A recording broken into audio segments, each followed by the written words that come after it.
Lethargy Pools A1 is a map made by Ethosaur.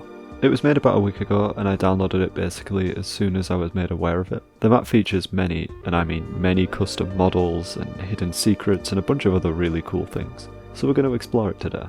I highly recommend you check out this map first if you want to find the secrets yourself, since I'll be showing where most of them are in this video. I decided to play on red team first and chose Pyro, although I didn't know that my melee would replace a few of the models in the map, so sorry about that.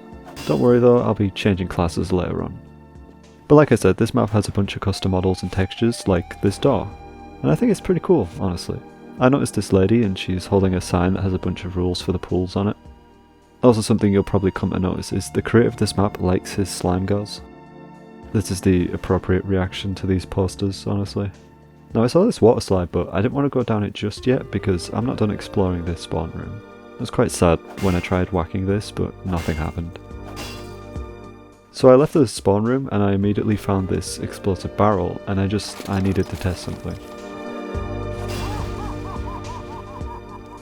I found these two arcade machines with Mario Kart Double Dash and Mario Party 5 on them.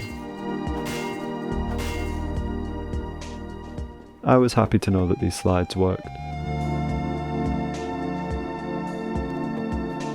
Oh, and the ball pit spews balls out when you jump into it. There's also this statue of Isaac Clarke from Dead Space looking stupidly caked. Venturing out again, I found an outside area with a few big slides, and the sky was definitely a bit trippy though. I got inside the little tent, but nothing really happened. I was going to go down this little slide, but noticed this way bigger one, and I had to try it. This whole map gives me a creepy but oddly familiar feeling, and I'm not sure how to feel about it. Playing and exploring this map on my own definitely made me feel nostalgic, but I wasn't sure why. I mean, it's not like swimming pools are a big part of my childhood, but apparently that's a common trend that a lot of people relate to. It's just that people feel weird about swimming pools, especially large, open, empty ones. I found this weird hallway with some trippy windows. I also found a weird looking character, and I swear there's text behind him, but I can't figure out how to read it. The next area I visited is this hallway with a bunch of rooms and some lava under the floor. This room had a safe with a girl hidden inside. There was also some kind of jukebox and a whole lot of posters on the walls. This next room honestly just freaked me out a bit, I'm not gonna lie. But here's one of those slime girls I mentioned, and I can't tell if she's made of blood or slime at this point. Then I found a room with a huge cube in it, and touching it sent me to yet another trippy room. The only way out was to change class, so I switched it up to engineer. I saw this big hole in the floor that sort of looked like a water slide, and I went down it.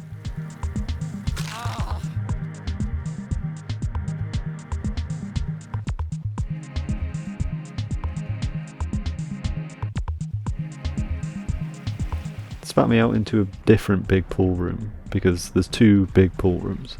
I also managed to see the new models since I wasn't using Pyrovision this time. They're very cool looking. You also have to break these boxes to get the health out of them. I then found some toilets and did the only sane thing you can do. Just punch them and hope something happens. I found another room and went past that slime room that I got stuck in earlier, but this time I'm obviously on the other side. I found a stairway, but I had to get rid of this explosive barrel first because, I can't just leave them. Going down led me to another creepy room, and this one really had me waiting for a jump scare. I couldn't find anything, but when I went to leave, the exit had vanished. Luckily, there was this little ghost that sort of showed me the way out. I found some more toilets with a room that is straight out of SpongeBob. Episode 129, by the way. I couldn't flip the switch though. I switched to Demo Man and had a better explore around with the sticky jumper. That's when I found this green head crab, and then I was told there's 5 other ones to find. I saw this creepy medic behind a brick wall and it just really threw me off. I did not expect it. I found a little shop area, and then this is where I found the door that needs the head crabs to open. Luckily it gave me some hints on where they are, and I quickly snapped a photo of it onto my phone. I found a Minecraft nether portal that teleported me to yet another room. One of the hints mentioned a big box, so I figured it was this. And yep, found the head crab. It was under this VR chat logo. I found a root beer bar with what looks like Mrs. Root Beer from Adventure Time. I was also pretty sad that this springboard didn't work. I found what looks like a disco room, but I forgot to turn my music sound back up, so it didn't actually play anything for me. I then saw a dark place, which the clues mentioned for a headcrab, so I went in. Honestly, this was the most terrifying part of the map. Like, I know I said the other dark place was awful, but this one wasn't just dark, it was completely void of light, apart from the occasional flower thing.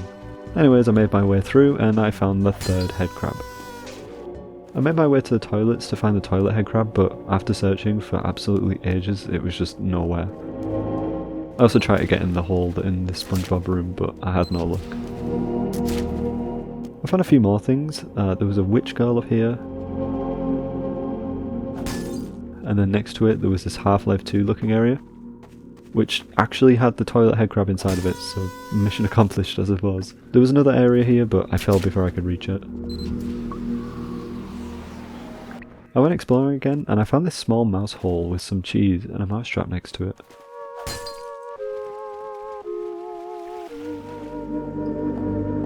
I went back to the disco room and found this guy sleeping behind a water slide. I then found another area with this bouncer heavy, and he was just really big. And inside this room was yet another slime girl in a pool made of slime. And to me that sort of sounds like being in a pool made of flesh, but let's just move on. I found a boxing ring and a resupply cabinet. After exploring a bit more, I found this red pipe which led me to yet another creepy room. This map's creator really likes these creepy rooms. There was this like red heavy and a few other eyes looking at me through the walls, and I honestly just wanted to leave. I went down this blue slide and it led me back out to the outside area we were at before. I was wondering where that big slide outside led to. Anyways, I switched on over to Scout and moved on to the blue team to check out their spawn, and there's a bunch of cool stuff in here too.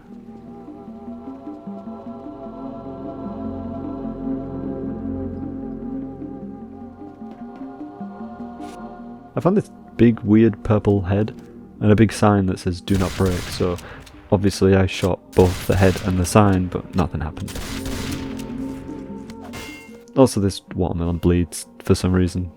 I mean, none of the others do, just this one. I found the ball pit again, which honestly I'd lost and forgot where it was. I look around there and there's the headcrab. So I thought I had to go back and all the way around and through some pipes because there was a big pipe on the wall. However, after trying so many times, I realised you can just walk around and get in. The last headcrab really just took an extremely long amount of time to find because I misread couches, right? Couches, the thing you sit on, as crouched. So I was looking for something to crouch under when instead, no, it's in fact a ring of couches. So after finding it, the room unlocked, and apparently for some people this bugs out, but it was fine for me. It's just an area where you can see some extra information about the map. There's also a bunch of green headcrabs everywhere.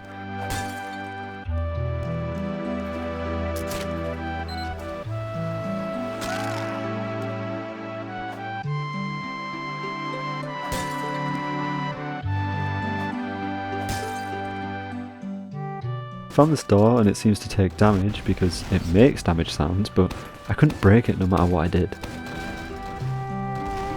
But on the other side was just a room with all the maps that the creator had made and this funny screen. Along with this guy who's hooked up to a bunch of wires. I'm assuming this is the map creator. So yeah, I played on the map for at least 2 hours and I found most of what I could find. I probably missed a few things and a lot of references definitely went over my head, but it's a really fun map. If you like exploring maps with plenty of secrets, then I really do recommend this map. I've linked the map in the description, so just really check it out, it's really cool.